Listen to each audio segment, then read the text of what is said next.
आज कक्षा अष्टम के विद्यार्थियों के लिए है विषय हिंदी। देख रहे हैं ना, अर्धवार्षिक परीक्षा 2022-23 का ये मॉडल पेपर है। अर्धवार्षिक परीक्षा हमारे विद्यालय का है, जो बच्चों से मैंने लिया है। देख रहे हैं विषय हिंदी।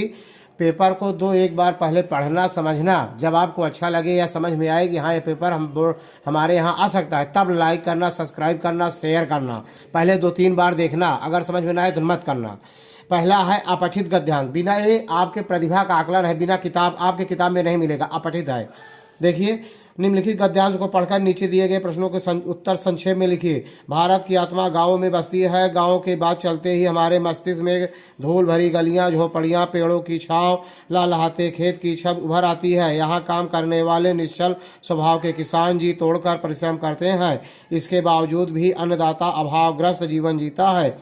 ऐसी स्थिति में गांव का किसान साहूकारों के चंगुल में फंस जाता है और कर्ज लेने को विवश हो जाता है। इधर के वर्षों में सरकार के प्रयास से किसानों की दशा में कुछ सुधार हुआ है।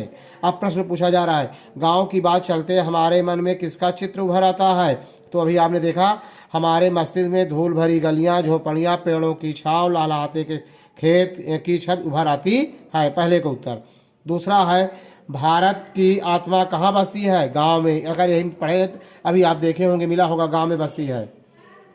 किसान किसके चंगुल में फंस जाता है? किसान साहूकारों के चंगुल में फंस जाता है। अन्नदाता किसे कहा गया है? किसान को अन्नदाता कहा गया है। गद्यांश का उचित शीर्षक, उचित शीर्षक से का मतलब है कि यह पूरा गद्य खंड काव्य गद्य जो लिखा गया है, किसके बारे में लिखा गया है? पूरा गद्य है जो है किसान के बारे में लिखा गया है, इसलिए का उपयुक्त शीर्षक किसान होगा।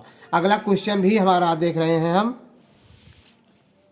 दूसरा क्वेश्चन देख रहे हैं कि अधोलिखित पद्यांश को पढ़कर नीचे दिए गए प्रश्नों के उत्तर सही विकल्प छाट कर लिखिए। देख रहे हैं ना, जिसमें स्वदेश का मान भरा, आज़ादी का मान भरा, जो निर्भय पथ पर बढ़ जाएं और महाप्रलय में मुस्काएं, जो देश राष्ट्र की बेदी पर देकर मस्तक हो गए अमर, जो अंतिम दम तक रहे डटे, दे दिए प्राण पर नहीं हटे। इसको भी अपठित है, पढ़ करके आपको उत्तर देना है। स्वदेश का अभिमान किसमें भरा है? प्रकृति में, मनुष्यों में, किसानों में, जवानों में भरा है। पथ को कैसा बताया गया है? बिना भय का। महाप्रलय का अर्थ है महाविनाश। वह अंतिम दम तक क्यों डटे रहे? भय के कारण, अपनी विशेषता कारण। आगे हम पृष्ठ पलटते हैं। इसका विकल्प है तीसरा, अपनी राष्ट्रभक्ति के कारण। उपर्युक्त पद्यांश का शीर्षक वीर जवान, मतलब पूरा कहानी जो है वीर जवान के बारे में है, इसलिए इसका उपयुक्त पद्यांश का शीर्षक वीर जवान। अगला क्वेश्चन हम लेते हैं, खंड खा पाठ्य पुस्तक आपके किताब से है ये। इसको पढ़ करके क्या लिखा है? संदर्भ सहित व्याख्या लिखना है आपको। ये आपके किताब का है, देख लेंगे। पद्यांश एक कविता का है, मतलब आपके किताब का है। इसका भावार्थ लिखना है, मतलब अर्थ लिखना है संदर्भ प्रसंग सहित। अगला क्वेश्चन 5वां लेते हैं। निम्नलिखित प्रश्नों के उत्तर दीजिए। बोली किसे कहते हैं? संयुक्त व्यंजन कौन कौन है? निम्नलिखित का तद्भव, मतलब बाद में बना हुआ शब्द। अग्नि का आग है, आम्र का आम है, गार्धा माने गधा, गधा है। कर्म, कर्म लिखा जाएगा। वचन किसे कहते हैं? कर्म कारक किसे कहते हैं? जिस पर क्रिया का फल पड़ता है उसे कर्म कारक कहते हैं। किसी एक पर निबंध लिखना है। गांधी जयंती, मकर संक्रांति, बेरोजगारी की समस्या। कोई भी प्रश्न आपको छोड़ना नहीं है, सभी प्रश्न को अटेम्प्ट करना है। वीडियो को पूरा देखना है, स्किप नहीं करेंगे आप। जब आपको समझ में आए तब आप लाइक, सब्सक्राइब, शेयर करना। अपने मामा मामी को होली पर घर पर बुलाने के लिए पत्र लिखिए। बहुत इंपॉर्टेंट है, लिखना आप जानते होंगे या प्रैक्टिस कर लेंगे। निम्नलिखित प्रश्नों के उत्तर दीजिए। अच्छी तरह से दिखाई दे रहा होगा आपको। ये सभी प्रश्नों के उत्तर आपको लिखने हैं, प्रश्नोत्तर है। आगे हम पलटते हैं पेपर को। अपनी पाठ्य पुस्तक से कोई 8 पंक्ति की कोई कविता लिखिए जो इस प्रश्न पत्र में ना आया हो। ये बहुत इंपॉर्टेंट है, सभी विद्यार्थियों को एक कविता याद होना चाहिए। चाहे जिस जिले के आप विद्यार्थी होंगे, सभी के प्रश्न पत्र में 8 लाइन की कविता निश्चित रूप से आती है। निम्नलिखित में किसी एक पाठ का सारांश, एक सारांश भी आपको, कहानी भी याद होना चाहिए अपने पाठ्य पुस्तक का। ये भी निश्चित रूप से आता है। बस की यात्रा, क्या निराश हुआ जाए, लाख की चूड़ियाँ। व्याकरण है और सहायक पुस्तकें। सहायक पुस्तकें आप क्या नहीं चल रही होंगी या चल रही, देख लेना, लेकिन व्याकरण संबंधी देखिए। पहले किताब का है, नेहरू जी भारत को किस दृष्टि से देखते थे?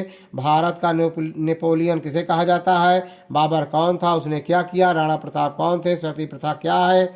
अथवा अथवा सज्जन का संधि विच्छेद कीजिए। सत धन जन सज्जन हो जाएगा।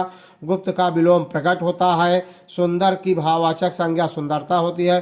ठाकुर में आइन प्रत्यय जोड़कर ठकुराइन बनता है। अधिकरण कारक का क्या चिन्ह है? में पै पर, ये अधिकरण का चिन्ह है। एक बार कंसल्ट कर लेंगे अपने टीचर से। क्वेश्चन नंबर 12 है, निम्नलिखित प्रश्नों के उत्तर हमारे ऋषि मुनि पुस्तक के आधार पर दीजिए। आपको दिखाई दे रहा होगा। इसमें देख लीजिए, कवित्री और महत्व को शुद्ध करके लिखिए। कवित्री और कैसे लिखा जाएगा देख लिया। कवित्री इत्री में छोटी मात्रा हो जाएगा। अग्नि के दो पर्यायवाची। महत्व में डबल आधाता हो जाएगा। आप देख रहे हैं ना, महत्व में 2 बार आधाता हो जाएगा, तब वह लिखा जाएगा। कोमल गाद में विशेष कौन सा है? कोमल विशेष गाद, मतलब गाल की विशेषता बता रहा है, इसलिए विशेष है गाद, कोमल है विशेषण। रफू चक्कर होना मुहावरे का अर्थ बने। रफू चक्कर बने भाग जाना। चोर ने सिपाही को देखकर रफू चक्कर हो गया, अर्थात भाग गया। पावधन आवक पावक और वागधन ईसा वगीसा का शब्द विच्छेद है। पावक का पावधन आवक पावक हो जाएगा। वागधन ईसा वगीसा हो जाएगा। यदि वीडियो अच्छा लगा हो तो लाइक करना, सब्सक्राइब करना, शेयर करना। जय हिंद, जय भारत।